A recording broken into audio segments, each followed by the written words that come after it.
So today I'm going to be analysing the poem called Vraagteken. Now this poem we can assume it's about a girl who wants to love somebody and who is in love with the idea of love, but she doesn't know who.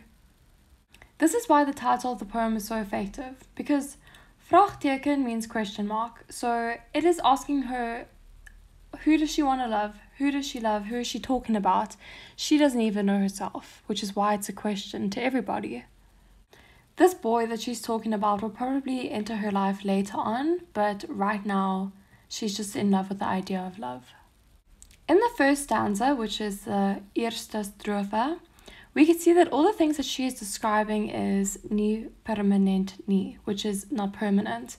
So she is writing this person's name in dirty car windows and in mirrors that have got steam on. And they're not permanent because they can easily be erased by someone just putting their hand through her writing.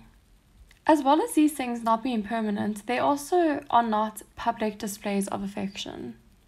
This is important to remember because throughout the poem, all the things that she does to write his name become more permanent and more public. So in the second paragraph, we see that she says, Ek braal dit in my praateblik, doodle dit in my tuiswerkboek op my tas. So she puts it in braille in her praateblik, which is like that math set that you get that's got metal. So if you make holes in that and you write the person's name in braille, it's pretty permanent. You can't easily erase it by just wiping your hand over it. And she actually writes it with the pen in her homework book. She says jou naam pen ek oor 'n swart bord sodat niemand dit oorweer af kan was. So she's saying that she writes it in a pen on a blackboard so that nobody can get rid of it or wash it off because it's going to be in permanent marker.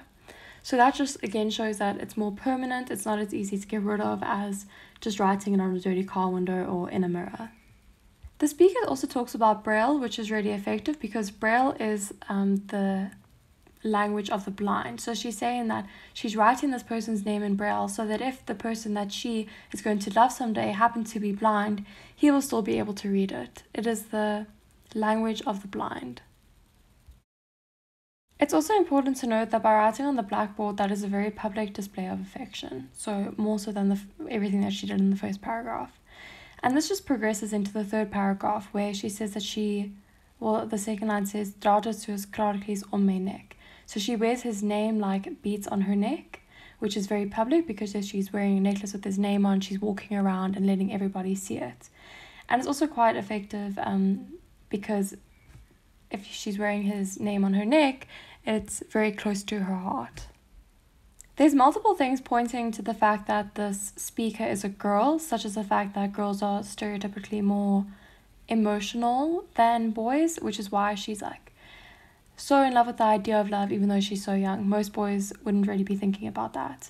And then it also says that she's wearing a necklace, so that could also indicate that she's a girl. Just another public display of affection is that in the third line in the third paragraph it says she writes his name in graffiti on the street walls. And then she also shows a lot more possession in this paragraph because it says soos 'n hond wat sy bene lig om te sê dis my plek. So that's like a dog marking its territory. That's what she's saying about the boy. She is marking her territory on him. In the last paragraph it says want jy is al my uithangborde, die screensaver van my brein.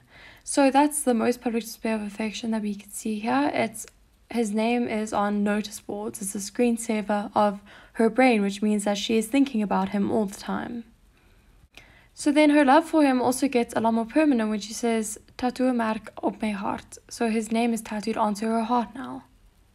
The last line is, wie weet dalk nog die teerhem van my pyn. So dalk means maybe, and it shows that she is unsure about who this love is and if he will love her back.